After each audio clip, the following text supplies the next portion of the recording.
kembali menjadi bara yang membelah dua bangsa serumpun. Laut Biru yang seharusnya menjadi sumber kehidupan, kini dipenuhi kapal patroli bersenjata. Sorotan media dan pekik massa yang menuntut harga diri dijaga sampai tetes darah terakhir. Jakarta dan Kuala Lumpur sama-sama bergemuruh oleh teriakan nasionalisme. Sementara dunia menatap cemas, bertanya-tanya apakah perang benar-benar akan meletus hanya karena garis batas di peta. Namun, jika diplomasi gagal meredam amarah, akankah sejarah mencatat bahwa kita rela mengorbankan persaudaraan demi sebidang laut? Dari sinilah cerita bermula, ketika gejolak pertama kali muncul di perbatasan. Sebelum kita lanjut ke cerita lengkap yang menegangkan dan penuh kejutan di akhir nanti, jangan lupa ya teman-teman untuk subscribe, like, dan komen di bawah. Tulis juga, kalian nonton dari kota mana aja, biar kita bisa saling kenal. Dukungan kalian bikin semangat untuk terus berbagi cerita seru berikutnya. Pagi itu, udara Jakarta terasa lembab, langit dipenuhi awan abu-abu yang menggantung rendah. Jalanan dipenuhi hiruk-pikuk kendaraan, suara klakson bersaut-sautan, dan aroma asap bercampur bau gorengan dari pedagang kaki lima. Semua terlihat biasa saja, hingga sebuah berita di layar televisi kafe kecil di pojok jalan memecah kesibukan orang-orang yang sedang sarapan. Ambalat kembali diperebutkan. Malaysia mengklaim wilayah tersebut masuk dalam kedaulatannya. Pemerintah Indonesia menegaskan bahwa Ambalat adalah bagian tak terpisahkan dari Republik Indonesia. Kalimat itu keluar dari mulut seorang penyiar berita, disertai gambar peta yang menunjukkan titik panas di Laut Sulawesi. Beberapa pengunjung kafe terdiam. Seorang bapak parubaya yang sedang meneguk kopi hitam spontan mengumpat lirih. Selalu saja mereka coba merebut. Sampai kapan begini? Gumamnya dengan nada gerang. Seorang mahasiswa yang duduk di pojok, bernama Raka, mendengar dengan saksama. Usianya masih muda, tubuhnya kurus, namun sorot matanya tajam. Ia dikenal di kampusnya sebagai aktivis lantang yang kerap hadir dalam diskusi politik. Ketika mendengar kata Ambalat, jantungnya berdetak lebih cepat. Ada rasa panas di dadanya. Di sisi lain kota, di sebuah kantor kementerian, Darmawan, pejabat senior yang sudah puluhan tahun mengabdi, sedang memandangi laporan diplomatik di mejanya. Ia menarik napas panjang, lalu menutup map biru berisi dokumen sengketa. Ini akan jadi badai baru, bisiknya dalam hati. Ia tahu betul, isu kedaulatan adalah bara yang bisa menyulut amarah rakyat dalam sekejap. Hari itu media di Indonesia ramai-ramai memberitakan sengketa Ambalat. Judul-judul besar terpampang, harga diri bangsa dipertaruhkan. Ambalat milik siapa? Dan Malaysia menantang Indonesia. Nada provokatif yang digunakan membuat emosi publik semakin panas. Tak butuh waktu lama, percakapan di warung topi, media sosial, hingga ruang kuliah dipenuhi perdebatan. Ada yang menyerukan agar pemerintah tegas mengirim kapal perang, ada pula yang meminta diplomasi menjadi jalan keluar. Namun suara keras yang menuntut tindakan nyata mulai mendominasi. Di kampus Raka, diskusi spontan pecah. Mahasiswa berkumpul di aula, sebagian berteriak lantang. "Kita tidak boleh diam," seru seorang mahasiswa. "Ambalat itu milik kita. Kalau pemerintah lemah, rakyat harus turun tangan," timpal yang lain. Raka hanya mendengarkan awalnya, namun saat mikrofon diberikan kepadanya, ia berdiri tegak. Wajahnya tegas, suaranya menggetarkan ruangan. "Kawan-kawan, ini bukan sekadar soal laut atau wilayah. Ini soal martabat bangsa. Jangan biarkan siapapun meremehkan kedaulatan kita. Jika perlu, kita turun ke jalan. Kita bersuara agar dunia tahu, Indonesia tidak bisa diinjak." Sorak-sorai menggema. Nama Raka mulai dieluk-elukan. Ia menjadi simbol semangat muda yang membara. Sementara itu, di Kuala Lumpur, suasana tidak kalah panas. Media Malaysia menyiarkan berita dengan versi berbeda. Ambalat adalah hak kedaulatan Malaysia. Indonesia jangan bersikap agresif. Pernyataan itu disiarkan berulang kali, memicu amarah rakyat mereka. Di sebuah kafe sederhana, Azman, seorang aktivis muda Malaysia, menatap layar televisi dengan rahang mengeras. Ia mengumpulkan teman-temannya, "Kita juga harus tunjukkan sikap. Jika mereka berani menantang, kita tak akan mundur." Maka, benih-benih konflik mulai tumbuh. Di dua negara bertetangga, generasi muda yang penuh semangat berdiri dengan keyakinan masing-masing. Di tengah riuh, Darmawan duduk di ruang kerjanya, menerima panggilan telepon dari seorang kolega diplomatik. Kita harus hati-hati. Emosi rakyat sudah memanas. Kalau salah langkah, ini bisa berujung sangat buruk. Darmawan hanya menjawab pelan. Aku tahu, tapi bagaimana caranya menenangkan dua bangsa yang sama-sama terbakar harga diri? Hari mulai gelap. Jakarta diselimuti lampu jalanan, sementara media televisi masih mengulang-ulang isu Ambalat. Raka menatap layar ponselnya, membaca komentar panas di media sosial. Ia tersenyum tipis, hatinya bergejolak. Ini baru permulaan. Dan memang benar, riak kecil itu akan berubah menjadi gelombang besar yang mengguncang dua negara. Langit Jakarta siang itu terasa terik. Matahari menyengat tanpa ampun, membuat aspal jalanan menguapkan panas yang menyiksa. Namun, ribuan mahasiswa tetap berdiri tegak di depan gerbang gedung DPR, membawa spanduk besar bertuliskan Ambalat harga mati, dan jangan biarkan kedaulatan dilecehkan. Raka berada di barisan depan, wajahnya penuh peluh, kemejanya basah karena keringat, namun matanya memancarkan api semangat. Ia mengangkat megafon, lalu suaranya menggema, memecah keramaian. Saudara-saudara, hari ini kita berdiri di sini bukan untuk sekedar berteriak. Kita berdiri di sini untuk mengatakan kepada dunia bahwa kita, anak muda Indonesia, tidak akan pernah menyerah. Jangan biarkan Ambalat jatuh ke tangan siapapun. Sorakan menggema, begitu keras hingga jalanan bergetar. Suara drum dari barisan mahasiswa seni menambah panas suasana. Bendera merah putih berkibar tinggi, menyatu dengan teriakan lantang ribuan suara. Di sisi lain, polisi berbaris rapat dengan tameng dan pentungan. Wajah-wajah aparat tampak tegang. Sebagian berusaha tetap tenang, sebagian lain terlihat geram. Mereka mendapat instruksi untuk menjaga keamanan. Tetapi di balik itu, mereka juga manusia yang merasakan getaran nasionalisme sama seperti massa yang berteriak di hadapan mereka. Tiba-tiba, sebuah botol plastik berisi air dilemparkan ke arah aparat. Suara pecahannya terdengar keras. Massa semakin riuh. Polisi maju setapak. Massa juga tidak mau mundur. Suasana berubah panas dalam sekejap. Raka mengangkat tangannya tinggi-tinggi. Tenang, jangan terpancing. Kita bukan perusuh.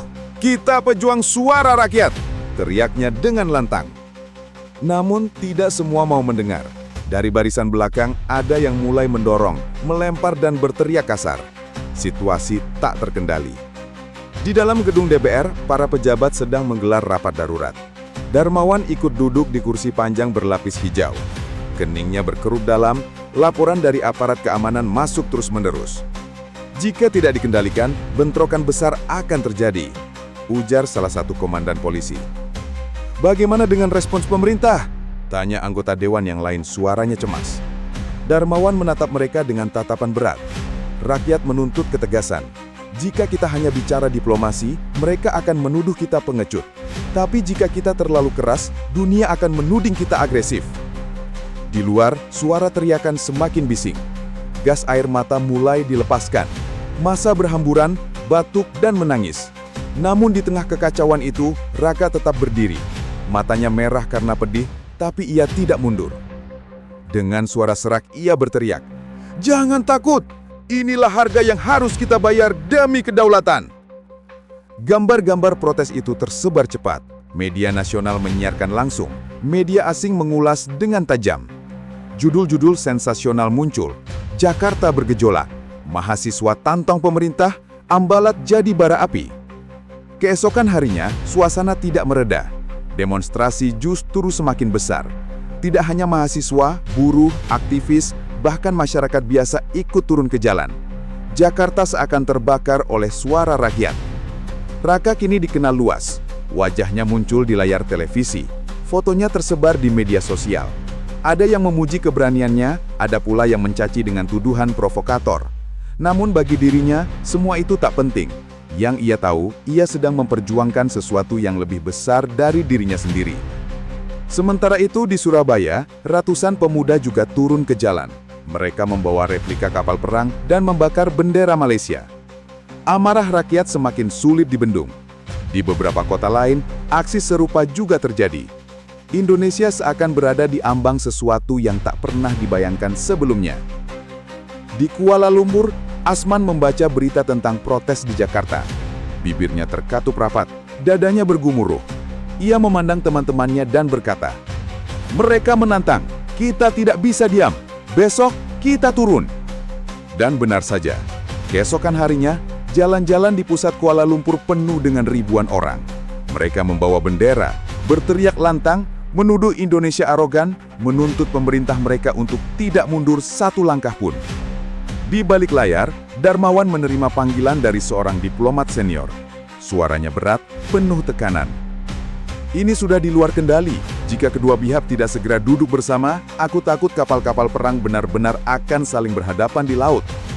Darmawan menutup mata, kepalanya terasa berat. Ia tahu benar, api ini semakin membesar dan akan sangat sulit dipadamkan. Malam itu, Jakarta tidak tidur. Jalanan masih dipenuhi sisa-sisa demonstrasi. Spanduk lusuh tergantung di pagar-pagar dan aroma gas air mata masih tercium. Raka berjalan pulang dengan langkah tertatih. Tenggorokannya kering, suaranya hampir hilang. Namun di wajahnya ada senyum kecil, tanda bahwa semangatnya tak padam. "Ini baru awal," bisiknya lirih. Apa yang ia tidak tahu adalah, di balik semua hiruk-pikuk itu, sedang ada pergerakan senyap. Para pemimpin dua negara mulai saling mengirim pesan, membuka jalur komunikasi yang dirahasiakan dari publik. Jalur yang kelak akan menentukan apakah api ini akan padam atau membakar lebih luas.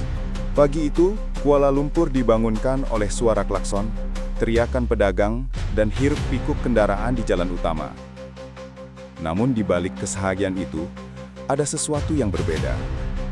Aroma kegelisahan menyelimuti kota. Media sejak dini hari sudah menayangkan berita terbaru dari Jakarta.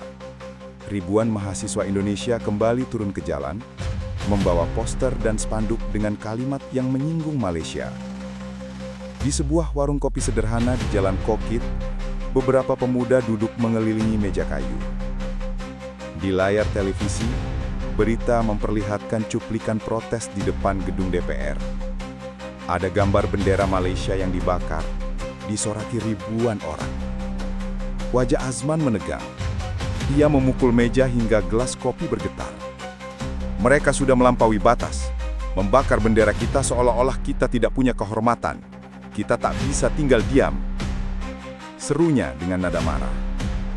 Teman-temannya, sebagian mahasiswa, sebagian aktivis jalanan, menatapnya serius.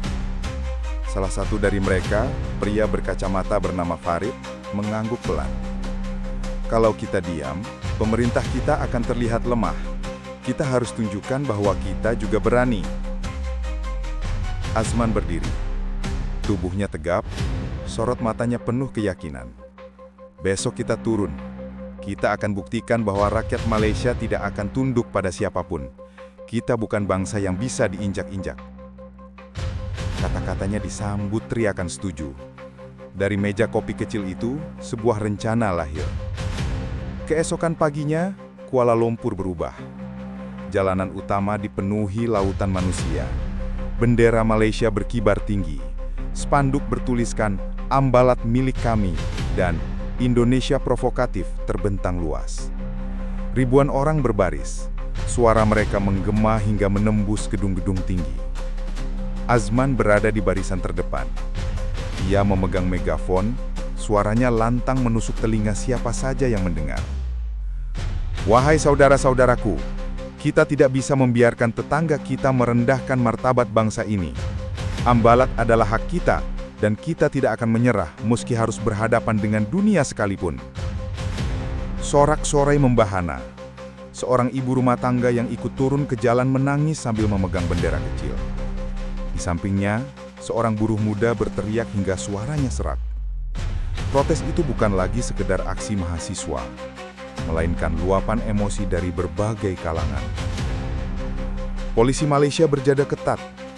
Barisan aparat terlihat di persimpangan jalan. Namun mereka tidak banyak bertindak. Pemerintah tahu, jika suara rakyat ditekan terlalu keras, justru akan melahirkan amarah yang lebih besar. Di sebuah kantor pemerintahan, Datuk Rahman, pejabat senior Malaysia, menatap layar televisi yang menayangkan protes itu. Keningnya berkerut, wajahnya suram.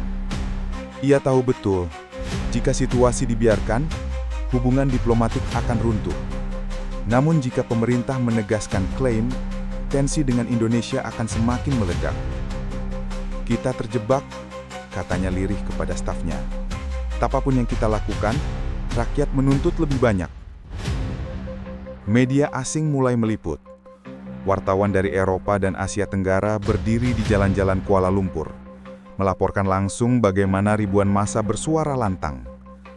Judul-judul berita bermunculan. Api nasionalisme membakar Malaysia. Jakarta dan Kuala Lumpur diambang bentrokan diplomatik. Bayangan perang menghantui Asia Tenggara. Azman semakin menjadi sorotan. Wajahnya terpampang di media. Kata-katanya dikutip sebagai suara generasi muda Malaysia. Ia dianggap pahlawan oleh sebagian, namun juga dicap provokator oleh pihak lain. Baginya, semua itu tidak penting. Yang ia tahu, ia sedang membela tanah airnya. Malam hari, setelah demonstrasi usai, Azman duduk sendiri di kamar kosnya. Matanya menatap ke langit-langit, pikirannya penuh gejolak. Ia tahu bahwa apa yang ia lakukan bisa membawa konsekuensi besar. Namun dalam hatinya, ada keyakinan kuat bahwa tanpa suara rakyat, pemerintah tidak akan bergerak. Di saat yang sama, Jakarta masih belum tenang. Raka kembali memimpin demonstrasi di kampusnya. Ia mendengar berita tentang aksi besar-besaran di Kuala Lumpur. Seorang mahasiswa mendekatinya, berkata dengan nada gusar, "Mereka juga turun ke jalan, Raka. Mereka menantang kita." Raka mengapalkan tangannya. "Kalau begitu, kita harus lebih keras. Kita tidak boleh kalah dalam menunjukkan cinta kita pada negeri ini." Pertemuan tanpa tatap muka itu, antara Raka dan Azman, seolah menjadi duel dari dua pemuda yang sama-sama yakin membela tanah air. Keduanya tak saling mengenal, tak pernah bersua. Namun api yang mereka nyalakan semakin membakar hubungan dua bangsa. Sementara rakyat berteriak, diplomasi berjalan tegang. Darmawan menerima pesan penting dari perwakilan Malaysia. Pesan itu singkat, namun syarat makna.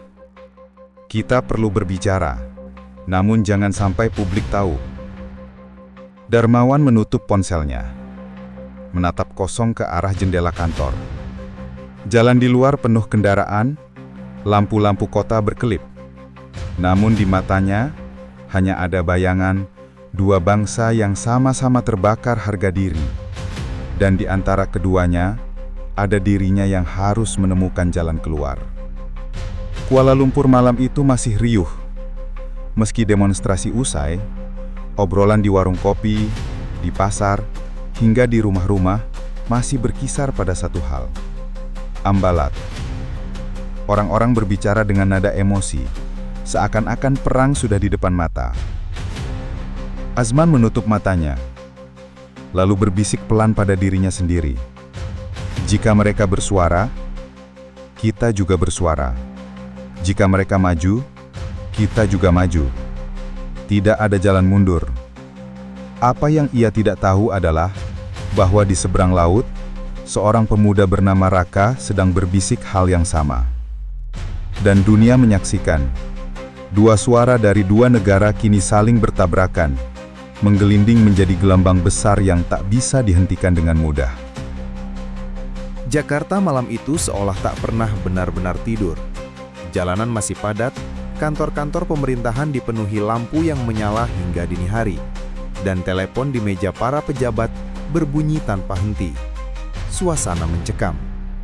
Isu Ambalat kini bukan lagi sekedar percakapan rakyat di warung kopi, melainkan sudah masuk ke ruang-ruang tertinggi kekuasaan. Di sebuah ruangan berlapis dinding kayu, Darmawan duduk dengan wajah lelah. Kemejanya kusut, dasinya longgar, dan matanya tampak merah akibat kurang tidur. Di hadapannya ada tumpukan dokumen diplomatik yang berisi kronologi klaim, laporan media, dan catatan pertemuan terdahulu. Telepon di mejanya berdering. Ia menghela nafas, lalu mengangkatnya. Suara dari seberang terdengar serius, penuh tekanan. Pak Darmawan, Malaysia meminta pertemuan terbatas. Mereka tidak ingin publik mengetahuinya. Sebenarnya ini kesempatan, tapi juga jebakan. Apa kita siap? Darmawan menatap kosong ke arah jendela. Lampu kota berkelap-kelip, tapi pikirannya penuh awan gelap. Kita tidak bisa menolak. Jika kita menutup pintu, api ini akan semakin membesar. Namun jika kita menerima, kita harus sangat hati-hati. Satu kata saja bisa menyalakan perang. Di sisi lain, Kuala Lumpur juga sibuk dengan kegaduhan yang sama. Di sebuah gedung tinggi, Datuk Rahman, pejabat senior yang sudah berulang kali memimpin perundingan, memandang peta besar yang tergantung di dinding ruangannya. Peta itu memperlihatkan Laut Sulawesi dengan garis-garis klaim yang tumpang tindih. Seorang staf muda masuk membawa laporan. Datuk, protes hari ini mencapai puncaknya. Media menekan pemerintah agar tidak menunjukkan kelemahan. Bahkan ada seruan agar tentara dikerahkan. Rahman menghela napas panjang. Rakyat hanya melihat bendera dan emosi. Mereka tidak melihat konsekuensi di balik setiap langkah. Perang tidak pernah membawa kemenangan sejati, hanya luka yang tak pernah sembuh. Ia duduk, lalu membuka map berwarna merah. Di dalamnya ada undangan rahasia untuk bertemu dengan pihak Indonesia. Tanggal, tempat, dan agenda pertemuan ditulis dengan singkat, seakan semuanya harus dijaga dari sorotan mata dunia. Namun sementara para pejabat sibuk dengan strategi, rakyat di jalan terus berteriak. Raka kembali memimpin ribuan mahasiswa di Jakarta. Dengan suara serak ia berseru, "Jika pemerintah tidak berani, rakyat akan berdiri di garis depan. Jangan biarkan harga diri bangsa diinjak." Suara itu direkam kamera, disiarkan televisi, dan tersebar di media sosial. Namanya makin besar, sorot mata rakyat semakin tertuju kepadanya. Ia seolah menjadi simbol perlawanan. Meski dalam hati kecilnya ia bertanya, sampai kapan? Di Kuala Lumpur, Azman juga berdiri di podium sederhana di depan massa yang memenuhi lapangan kota. Tangannya mengepal, suaranya bergetar penuh semangat. Kita tidak boleh mundur. Jika mereka ingin melawan, kita akan melawan. Jika mereka menantang, kita akan menantang. Kata-kata itu menggelegar, membuat ribuan orang yang mendengarnya semakin yakin bahwa pertempuran hanya tinggal menunggu waktu. Namun ada rahasia yang tidak diketahui kedua pemuda itu. Saat mereka berteriak, di balik tirai diplomasi, langkah senyap sudah dimulai. Darmawan menerima pesan singkat dari seorang utusan rahasia. Tempat sudah ditentukan. Pertemuan akan digelar minggu depan, jauh dari mata publik. Lokasi, sebuah villa di negara ketiga, netral, aman. Ia menatap pesan itu lama, lalu menggenggam ponselnya. Hatinya penuh keraguan. Bagaimana jika kebocoran terjadi?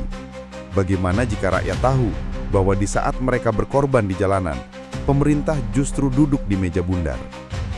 Namun ia juga tahu, tanpa diplomasi, perang bisa menjadi kenyataan.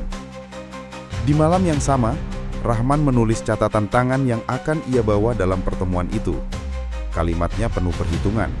Setiap kata dipilih dengan cermat agar tidak memicu kesalahpahaman. Ia sadar, satu kalimat salah bisa meledakkan segalanya. Setelah selesai, ia menutup buku catatannya, lalu menatap cermin. Wajah tuanya memantulkan kelelahan bertahun-tahun menjadi negosiator. Ia tersenyum tipis, getir. Kadang yang kita lawan bukan negara lain. Yang kita lawan adalah amarah rakyat kita sendiri. Jakarta kembali gaduh esok harinya. Protes makin membesar, aparat makin keras. Bentrokan mulai tak terhindarkan. Gas air mata dan batu beterbangan. Tangisan, teriakan, dan amarah bercampur menjadi satu. Raka berada di tengah kerumunan. Dadanya sesak, matanya perih, namun ia tetap berusaha berdiri tegak. Ia merasa bahwa sejarah sedang ditulis di hadapannya, meski ia tak tahu bahwa di balik layar, jalan lain sedang dirintis. Di Kuala Lumpur, Azman juga berdiri di podium sederhana di depan massa yang memenuhi lapangan kota. Tangannya mengepal, suaranya bergetar penuh semangat. Kita tidak boleh mundur. Jika mereka ingin melawan, kita akan melawan. Jika mereka menantang, kita akan menantang. Kata-kata itu menggelegar, membuat ribuan orang yang mendengarnya semakin yakin bahwa pertempuran hanya tinggal menunggu waktu. Namun ada rahasia yang tidak diketahui kedua pemuda itu. Saat mereka berteriak, di balik tirai diplomasi, langkah senyap sudah dimulai. Darmawan menerima pesan singkat dari seorang utusan rahasia. Tempat sudah ditentukan. Pertemuan akan digelar minggu depan, jauh dari mata publik. Lokasi, sebuah villa di negara ketiga. Netral, aman. Ia menatap pesan itu lama, lalu menggenggam ponselnya.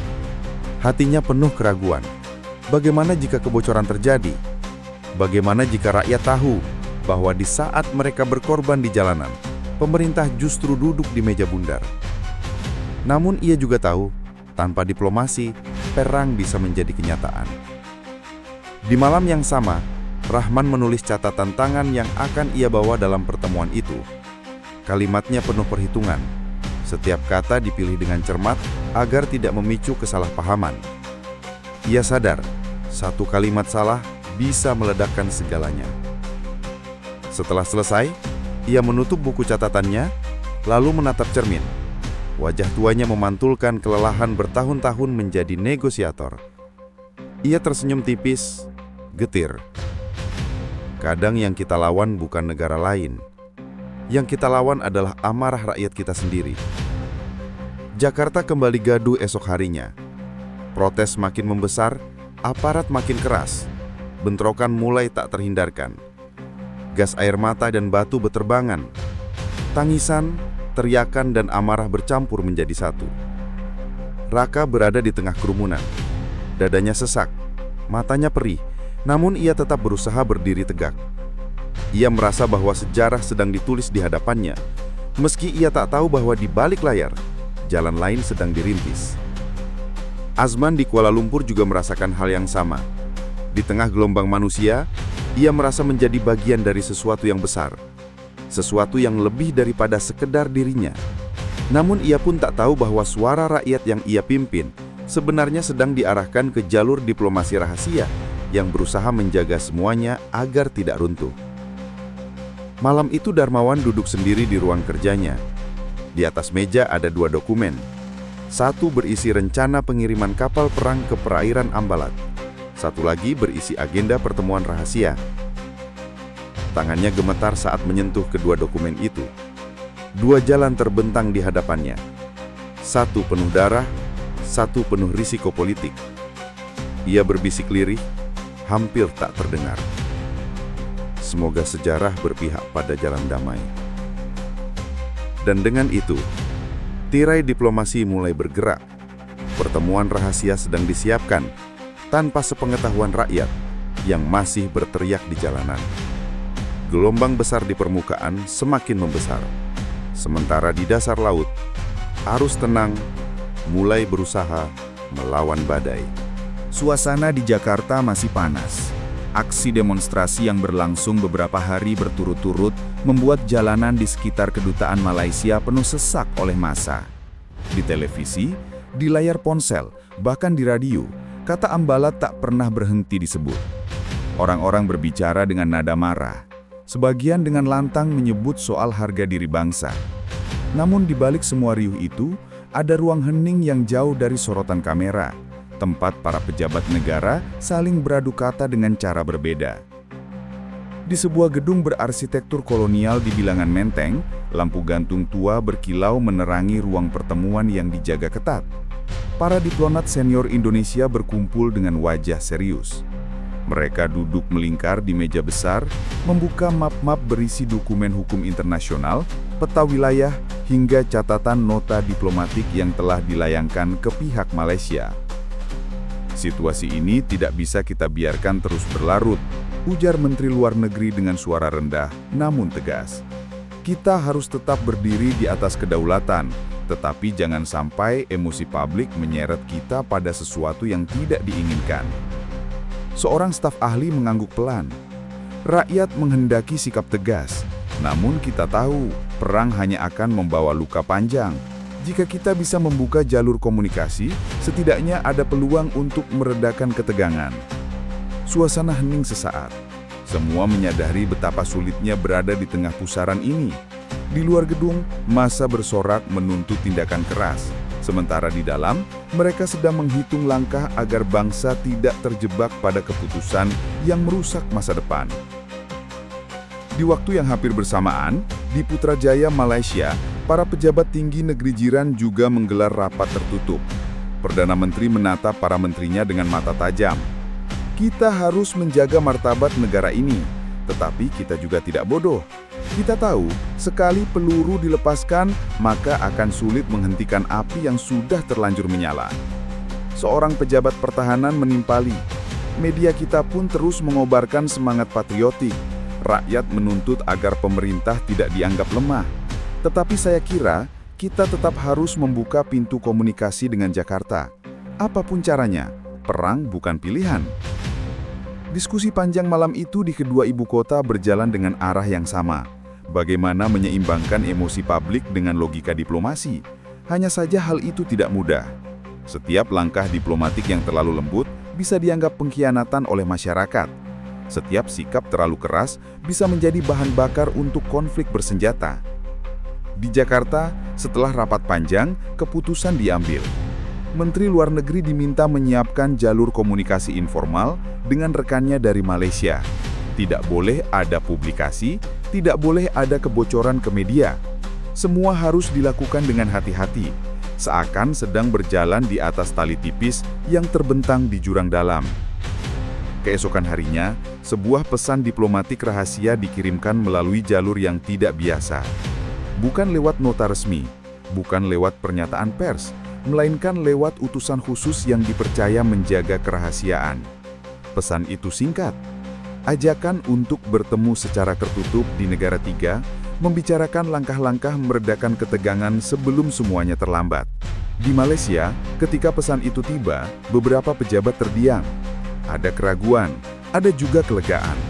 Perdana Menteri kemudian mengangguk pelan. Kita jawab dengan hati-hati. Pertemuan itu perlu, tetapi publik tidak boleh tahu. Jika rakyat tahu sekarang, gelombang protes akan menelan kita. Sementara itu di jalanan Jakarta, protes semakin menggema. Mahasiswa membakar replika bendera Malaysia, massa menuntut perang, dan media menyiarkan gambar-gambar dramatis setiap jam. Mereka tidak tahu bahwa di balik layar, dua pemerintahan yang tampak bermusuhan sedang merendah jembatan halus menuju meja perundingan. Di Laut Ambalat, kapal-kapal patroli tetap siaga. Para prajurit berdiri dengan wajah tegang, tangan mereka siap di atas senjata. Mereka tidak tahu bahwa nasib mereka sedang ditentukan oleh sehelai surat rahasia yang dibawa seorang diplomat di pesawat kecil menuju Singapura. Malam itu di sebuah kamar hotel sederhana, utusan Indonesia bertemu dengan perwakilan Malaysia. Pertemuan itu tidak tercatat di agenda resmi, tidak diberitakan media manapun. Mereka berbicara pelan dengan wajah penuh kewaspadaan. Kita tidak bisa membiarkan situasi ini semakin memburuk, kata utusan Indonesia, menatap lawannya yang kini menjadi rekan seperjuangan. Perwakilan Malaysia menghela nafas panjang. Aku setuju, tetapi rakyat kita sedang marah. Mereka tidak akan menerima kata mundur atau kompromi. Kita bukan bicara soal mundur, jawab utusan Indonesia tenang. Kita bicara soal bagaimana menyelamatkan generasi berikutnya. Jika perang pecah, tidak ada pemenang. Percakapan itu berlangsung berjam-jam, melewati tengah malam. Mereka bicara tentang sejarah, tentang luka lama, tentang kepentingan nasional dan tentang persahabatan yang pernah ada. Semuanya terasa rapuh, namun justru karena rapuh itulah pertemuan itu begitu penting. Ketika fajar menyingsing, mereka menyepakati sesuatu. Bukan kesepakatan final, bukan perjanjian perdamaian, hanya sebuah langkah kecil. Janji untuk mengatur pertemuan bilateral rahasia antara pejabat tinggi kedua negara. Pertemuan itu belum tentu berhasil, tetapi setidaknya memberi peluang untuk mencegah badai besar. Di luar kamar hotel itu, dunia tetap bergemuruh. Media menuliskan judul-judul besar tentang kemungkinan perang. Rakyat terus berteriak di jalanan, dan kapal-kapal perang tetap berjaga. Tidak ada yang tahu bahwa seutas benang halus diplomasi baru saja dirajut. Benang itu mungkin rapuh bisa putus kapan saja. Tetapi benang itulah yang kelak akan menentukan apakah sejarah mencatat perang baru di Asia Tenggara atau sebuah pelajaran tentang betapa sulitnya menjaga perdamaian di tengah gelombang emosi manusia. Langit Jakarta siang itu mendung, seakan ikut menahan napas bersama ribuan orang yang memenuhi jalanan. Bendera merah putih berkibar di setiap sudut, poster dengan tulisan keras diangkat tinggi-tinggi.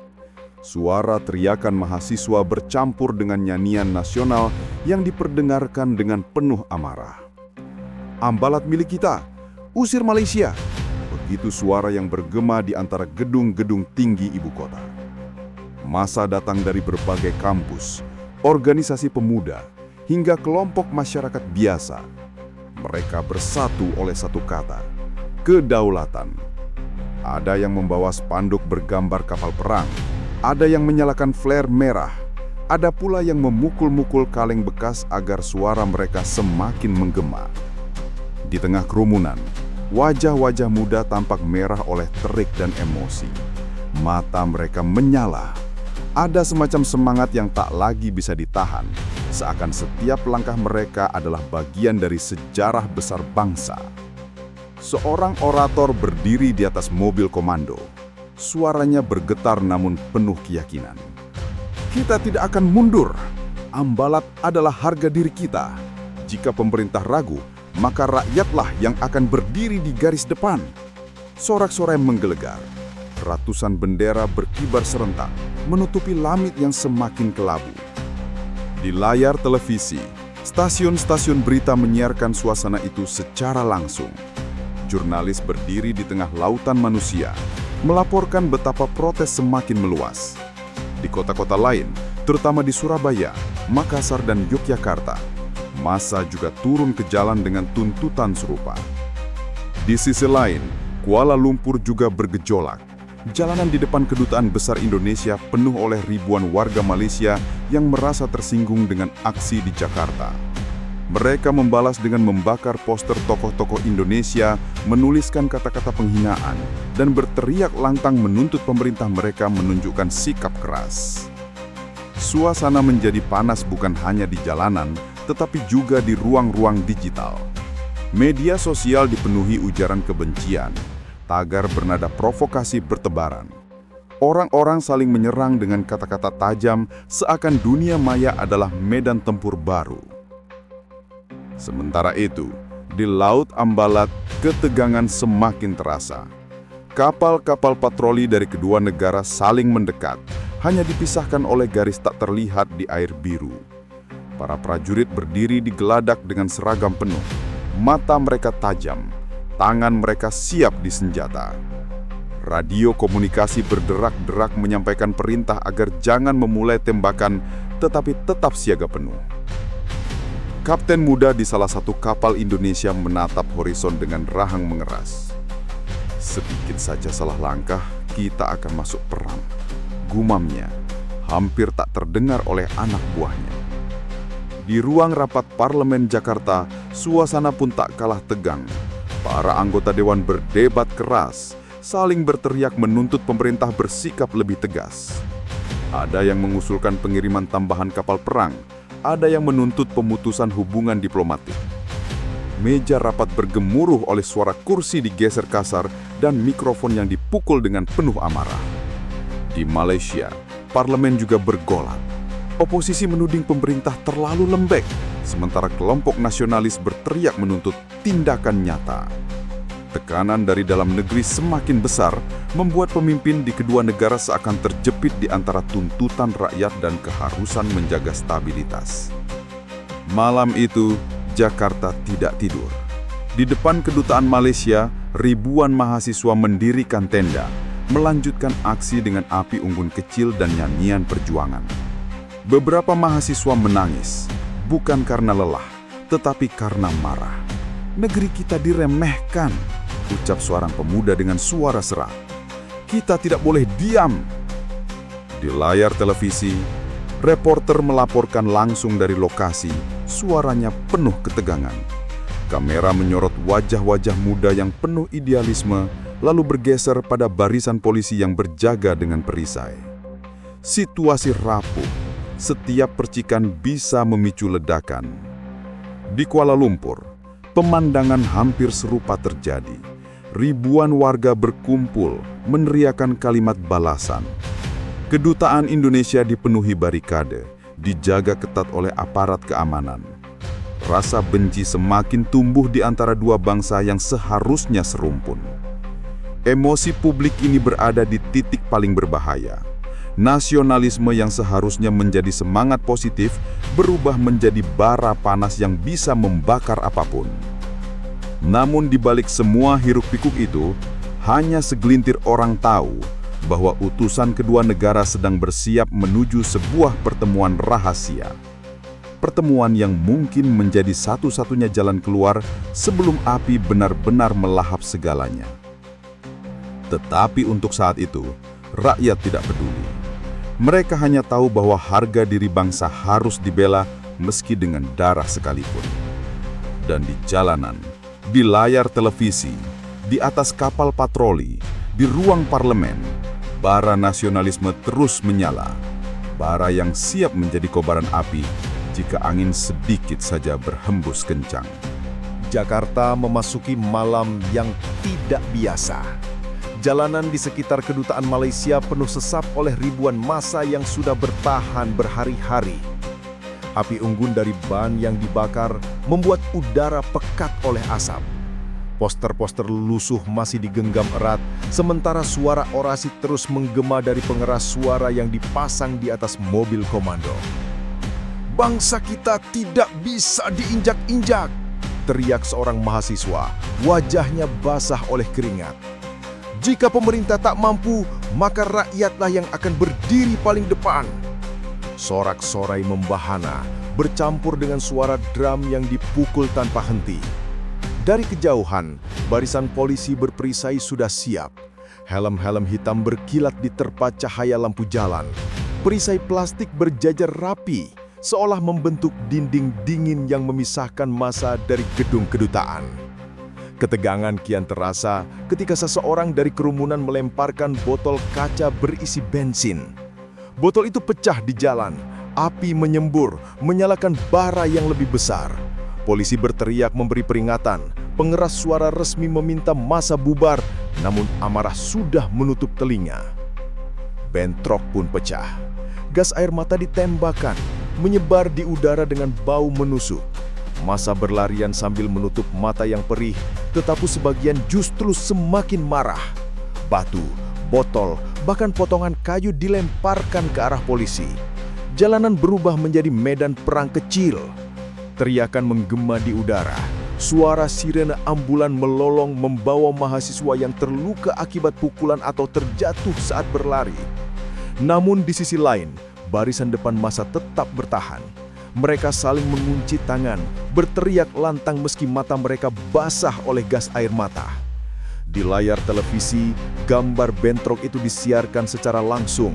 Reporter mengenakan helm pelindung, suaranya bergetar karena batuk gas air mata. Situasi di Jakarta semakin memanas, massa menolak mundur, aparat keamanan terus berusaha menghalau. Di Kuala Lumpur, berita itu menjadi bahan bakar baru. Warga Malaysia yang menonton televisi nasional merasa bangsa mereka dihina. Malam itu, ribuan orang kembali turun ke jalan. Mereka mengepung kedutaan besar Indonesia dengan wajah penuh amarah. Beberapa membakar bendera merah putih, sebuah tindakan yang menyalakan bara nasionalisme rakyat Indonesia lebih kuat lagi. Bentrok juga pecah di sana. Polisi Malaysia harus menghadang warganya sendiri yang mencoba merangsek ke dalam area diplomatik. Gas air mata dilepaskan, pentungan diangkat, dan jeritan terdengar di tengah kerumunan. Situasi kacau itu membuat hubungan kedua negara semakin diambang bahaya. Di Laut Ambalat, ketegangan ikut meningkat. Radio komunikasi kapal patroli Indonesia menerima kabar bahwa kapal perang Malaysia bergerak mendekat lebih agresif dari biasanya. Lampu sorot dinyalakan, mengarah langsung ke geladak kapal lawan. Suara peluit panjang menggema di atas laut gelap. "Siaga penuh!" teriak komandan kapal Indonesia, wajahnya tegang. "Jangan tembak dulu, tapi jangan biarkan mereka mendekat lebih jauh." Di sisi lain, prajurit Malaysia juga menerima perintah serupa.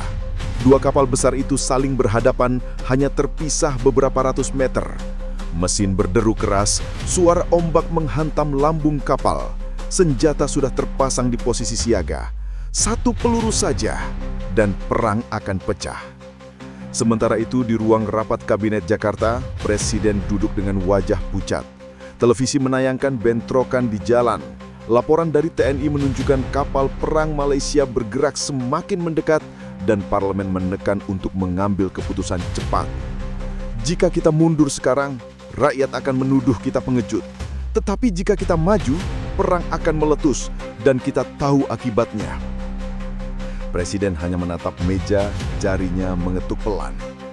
Kita harus menjaga kedaulatan, tetapi kita juga harus menjaga nyawa jutaan rakyat. Saya tidak akan membiarkan satu peluru pun meletus tanpa perhitungan.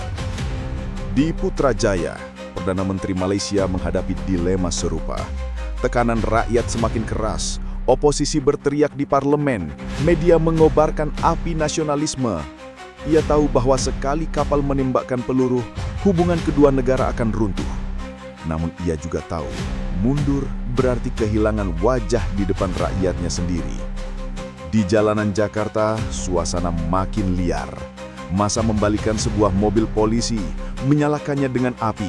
Beberapa mahasiswa merobek poster bendera Malaysia, melambaikannya sambil berteriak penuh kebencian. Polisi membalas dengan tembakan gas air mata yang lebih banyak. Jeritan, tangisan, dan batuk bercampur jadi satu. Seorang mahasiswa muda terjatuh, darah mengalir di keningnya. Teman-temannya berusaha mengangkatnya keluar dari kerumunan. Wajah mereka pucat, namun mata mereka tetap membara. Kita tidak boleh mundur. Dia korban, tapi ini pengorbanan untuk negeri. Di layar televisi, dunia internasional menyaksikan semua itu. Kantor berita asing menayangkan gambar bentrok dengan judul besar, "Asia Tenggara diambang konflik." Negara-negara tetangga mulai khawatir. Seruan untuk menahan diri bermunculan dari Singapura, Thailand, hingga Australia. Namun bagi rakyat yang berada di jalanan, itu semua tidak penting. Mereka hanya tahu satu hal, harga diri bangsa harus dibela, apapun harganya. Dan malam itu, Jakarta dan Kuala Lumpur sama-sama terbakar oleh amarah. Suasana perang memang belum resmi diumumkan, tetapi di jalanan, di laut, dan di hati rakyat, perang sudah dimulai. Pagi di Jakarta dibuka dengan kabar buruk. Layar televisi nasional menayangkan siaran langsung dari jalanan. Mobil-mobil terbakar, kaca-kaca gedung retak, dan mahasiswa yang tergeletak karena bentrokan semalam. Wartawan dengan wajah pucat melaporkan bahwa bentrokan belum sepenuhnya mereda. Massa masih bertahan, menolak mundur, meski gas air mata dan pentungan sudah digunakan. Ruang rapat kabinet di istana tampak tegang. Presiden duduk di kursi utama dengan wajah serius, ditemani para menteri dan panglima TNI. Suasana hening, hanya terdengar suara ketukan pena dan helaan napas berat. "Rakyat menunggu keputusan kita," ujar seorang menteri dengan nada getir. "Parlemen sudah mendesak agar kita mengerahkan kekuatan penuh. Media terus menuduh pemerintah lamban. Jika kita tidak bersikap, kita akan kehilangan legitimasi." Panglima TNI menambahkan dengan suara berat, "Kapal-kapal Malaysia semakin mendekat, prajurit kita sudah siaga penuh. Mereka menunggu perintah. Jika kita terus menahan diri, moral pasukan bisa jatuh. Mereka bisa menganggap pemerintah ragu." Presiden terdiam lama. Matanya menatap peta besar yang terbentang di atas meja. Garis laut ambalat, titik-titik patroli, tanda panah merah dan biru yang menggambarkan manuver kapal kedua negara. Setiap titik adalah simbol nyawa. Setiap garis bisa berubah menjadi medan perang kapan saja. "Kalau kita menembak," kata Presiden akhirnya dengan suara rendah, "perang akan pecah. Dan kita tahu, Perang ini tidak hanya soal kapal atau wilayah. Ribuan, bahkan jutaan rakyat akan ikut menderita. Apakah kita siap menanggungnya? Ruangan kembali hening. Tak ada yang berani menjawab. Semua tahu, jawaban sebenarnya adalah tidak. Tapi tekanan dari rakyat membuat kata tidak terasa seperti pengkhianatan. Di Kuala Lumpur, suasana serupa terjadi. Perdana Menteri duduk di ruang rapat kabinetnya. Wajahnya keras, namun matanya menyimpan kegelisahan. Kita tidak bisa terus-menerus dianggap lemah, kata Menteri Pertahanan dengan suara tinggi. Mereka membakar bendera kita di jalanan Jakarta. Mereka melecehkan martabat bangsa kita. Apakah kita hanya akan diam? Menteri Dalam Negeri ikut menimpali. Protes semakin besar. Jika kita tidak mengambil langkah tegas, rakyat akan berbalik melawan kita. Partai oposisi sudah menuduh pemerintah pengecut. Perdana Menteri menghela napas panjang. Saya tahu rakyat marah. Saya tahu parlemen menekan. Tapi kita juga tahu, sekali kita memerintahkan tembakan, kita kehilangan kendali. Api yang sudah dinyalakan tidak bisa lagi dipadamkan. Namun seperti halnya di Jakarta, suara itu tenggelam dalam tekanan. Nasionalisme di jalanan membara, media menulis dengan bahasa penuh provokasi, dan parlemen mengguncang ruang rapat dengan tuntutan keras. Di televisi Indonesia, seorang anggota dewan berteriak lantang dalam sidang parlemen. Kita tidak bisa terus membiarkan martabat bangsa diinjak. Pemerintah harus kirim ultimatum, atau kita dianggap tidak punya nyali. Sorak-sorai terdengar dari kursi-kursi dewan. Kamera menyorot wajah-wajah penuh amarah, seakan mereka sedang berada di medan pertempuran, bukan ruang sidang. Di Kuala Lumpur, siaran langsung dari parlemen memperlihatkan hal yang sama. Seorang politisi berteriak dengan suara bergetar. Kita bangsa yang berdaulat. Kita tidak boleh tunduk kepada tekanan dari Jakarta. Jika mereka berani, kita harus lebih berani. Tepuk tangan menggema. Rakyat yang menonton dari rumah merasa darah mereka mendidih. Tekanan semakin berat ketika dunia internasional mulai angkat bicara. PBB merilis pernyataan resmi, menyerukan agar kedua negara menahan diri. Amerika, Inggris, dan Australia menyampaikan keprihatinan. Singapura bahkan menawarkan diri menjadi mediator. Tetapi bagi rakyat di jalanan, semua itu dianggap basa-basi. Mereka hanya percaya pada satu hal, kedaulatan. Di Jakarta, Presiden akhirnya berdiri dari kursinya. Saya paham apa yang dirasakan rakyat. Saya paham tekanan yang kita hadapi. Tapi saya tidak akan membuat keputusan terburu-buru. Sampaikan pada dunia, kita akan tetap menjaga kedaulatan, tapi kita juga menolak provokasi. Di Kuala Lumpur, Perdana Menteri mengeluarkan pernyataan serupa. Malaysia akan mempertahankan martabat bangsa. Kita tidak akan menyerah, tapi kita tidak akan memulai perang. Sayangnya pernyataan resmi itu tidak meredakan keadaan. Rakyat tetap marah. Di Jakarta, mahasiswa semakin beringas. Di Kuala Lumpur, ribuan orang mengepung kedutaan Indonesia melontarkan hinaan. Malam itu, kapal perang kedua negara di Ambalat semakin dekat. Jaraknya hanya tinggal beberapa ratus meter. Mesin kapal berderu, lampu sorot menyilaukan. Radio komunikasi berbunyi nyaring dengan peringatan. Jika mereka bergerak lebih dekat, kita akan anggap itu agresi. Teriak komandan kapal Indonesia. Siapkan meriam, balas komandan kapal Malaysia. Para prajurit menunggu, jari-jari mereka gemetar di dekat pelatuk. Mereka tidak tahu, nasib mereka sedang ditentukan oleh perdebatan di ruang kabinet yang jauh di ibu kota. Di saat ketegangan mencapai puncak, sebuah pesan diplomatik rahasia tiba. Utusan yang sebelumnya bertemu diam-diam, kini mengirimkan kabar. Ada persetujuan awal untuk mengadakan pertemuan bilateral rahasia di sebuah negara ketiga. Namun pesan itu belum diumumkan. Hanya segelintir pejabat tahu. Sementara rakyat terus terjebak dalam suasana, seolah perang sudah di depan mata. Jakarta gelisah, Kuala Lumpur gelisah, Laut Ambalat gelisah. Dunia menunggu. Apakah peluru pertama akan dilepaskan, atau diplomasi diam-diam mampu meredakan bara yang hampir membakar segalanya? Jalanan Jakarta masih dipenuhi oleh riuh peki kemarahan. Bendera Malaysia dibakar. Spanduk bertuliskan tuntutan untuk mempertahankan Ambalat terbentang di berbagai sudut kota. Lonceng kebencian dipukul begitu keras. hingga gema nasionalisme terdengar di setiap televisi, radio, bahkan layar gawai milik rakyat biasa. Di sisi lain, Kuala Lumpur pun tak kalah gaduh. Ribuan orang turun ke jalan, mengibarkan jalur gemilang sambil berteriak menolak klaim Indonesia. Dua bangsa serumpun yang dulunya dipersatukan oleh bahasa dan budaya, kini terbelah oleh satu garis di laut. Bentrok kecil di depan kedutaan semakin sering terjadi. Di Jakarta, pagar besi kedutaan Malaysia menjadi sasaran amarah. Polisi harus membentuk barikade berlapis untuk menahan massa yang ingin merangsek masuk. Suara kaca pecah, bau ban terbakar, dan teriakan bercampur menjadi satu.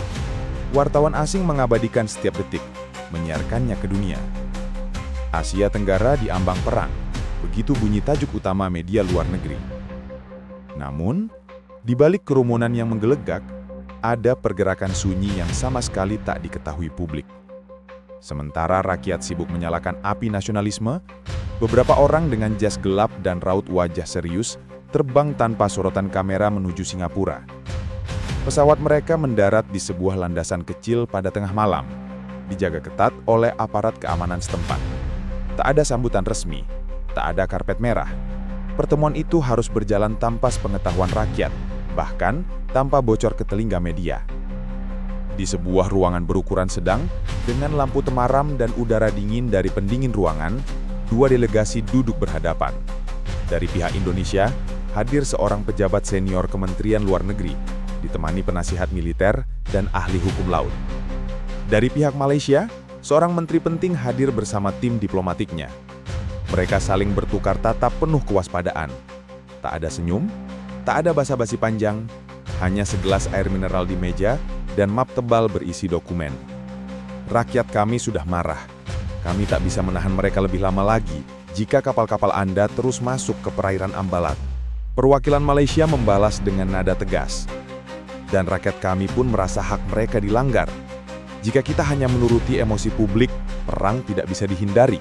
Namun perang akan menghancurkan lebih banyak hal daripada yang bisa kita bayangkan. Hening sejenak.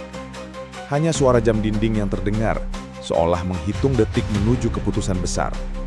Sementara itu, di Jakarta, seorang aktivis mahasiswa bernama Dimas sedang memimpin orasi di depan ribuan massa. Dengan suara lantang ia berteriak, "Ambalat adalah harga diri kita. Jangan biarkan sejengkal pun tanah air jatuh ke tangan orang lain." Massa bersorak. Api semangat menyala semakin tinggi. Namun Dimas tak tahu bahwa pada saat yang sama, para pejabat dari negaranya tengah duduk bersama wakil dari negara yang sedang ia hujat. Di Kuala Lumpur, seorang jurnalis muda bernama Aisyah menuliskan laporan panas untuk medianya. Ia mengutip pernyataan tokoh politik yang mendesak pemerintah bersikap keras pada Indonesia. Namun malam itu, ia menerima pesan singkat misterius dari seorang narasumber rahasia. Ada sesuatu yang tak kau ketahui. Jangan biarkan rakyat buta. Cari tahu tentang pertemuan di Singapura.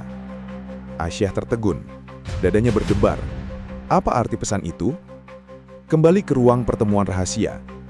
Setelah debat panjang, kedua pihak akhirnya sepakat untuk menunda segala bentuk provokasi di laut.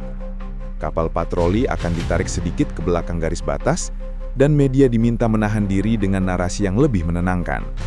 Semua kesepakatan itu dituangkan dalam dokumen sederhana tanpa tanda tangan resmi, hanya nota kesepahaman sementara. Tetapi nilai dari kertas itu lebih berharga dari ratusan kapal perang. Ia menyelamatkan nyawa yang tak terhitung jumlahnya. Namun kebocoran informasi tak bisa dihindari. Di sebuah forum daring, seorang anonim membocorkan kabar bahwa pemerintah Indonesia dan Malaysia telah melakukan pertemuan diam-diam di Singapura. Isu itu menyebar cepat, menjadi topik utama di media sosial. Sebagian rakyat marah, merasa dikhianati karena pemerintah dianggap melemah. Sebagian lain lega karena tahu masih ada jalan menuju damai. Dimas, yang baru selesai berorasi, melihat berita itu di ponselnya. Wajahnya memucat. Seluruh teriakannya di jalanan seakan tak berarti jika para pemimpin sebenarnya tengah mencari jalan keluar lewat diplomasi. Ia terdiam, dikerumuni massa yang masih bersemangat, bingung harus berkata apa. Aisyah, jurnalis muda itu, segera menuliskan artikel panjang tentang pertemuan rahasia itu. Ia tahu tulisannya bisa mengguncangkan opini publik, namun juga bisa membawa harapan baru. Ia menutup laptopnya dengan napas berat, Menyadari bahwa dunia sedang berada di persimpangan jalan, apakah kebenaran ini akan menyalakan api baru, atau justru menjadi air yang memadamkan bara? Dan malam itu, untuk pertama kalinya setelah berbulan-bulan penuh amarah, langit Jakarta dan Kuala Lumpur terasa lebih tenang. Bukan karena rakyat berhenti berteriak, tetapi karena di balik layar, ada janji rapuh untuk menjaga perdamaian. Pagi itu, matahari Jakarta terbit dengan sinar keemasan yang menyapu gedung-gedung tinggi. Namun suasana di jalan masih penuh riuh. Massa yang sejak berminggu-minggu berkumpul menuntut sikap tegas pemerintah kini terpecah setelah berita tentang pertemuan rahasia di Singapura terbongkar. Sebagian menuduh pemerintah sebagai pengecut, sebagian lain melihat langkah itu sebagai cara menyelamatkan bangsa dari kehancuran.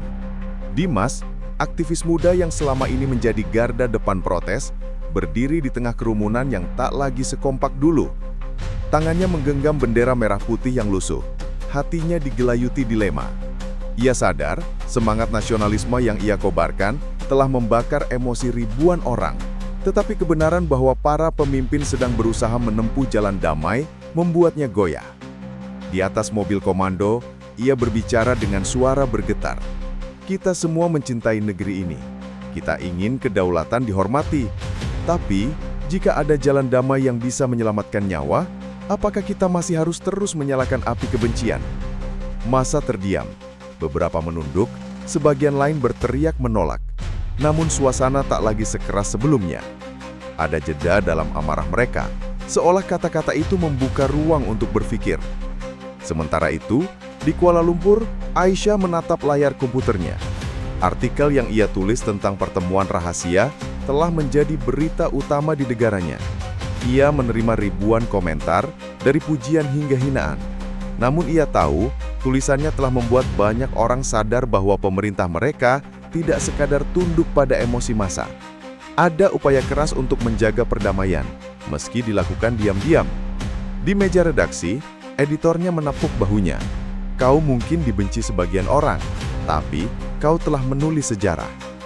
Beberapa hari kemudian, dunia menyaksikan pemandangan yang tak pernah diduga.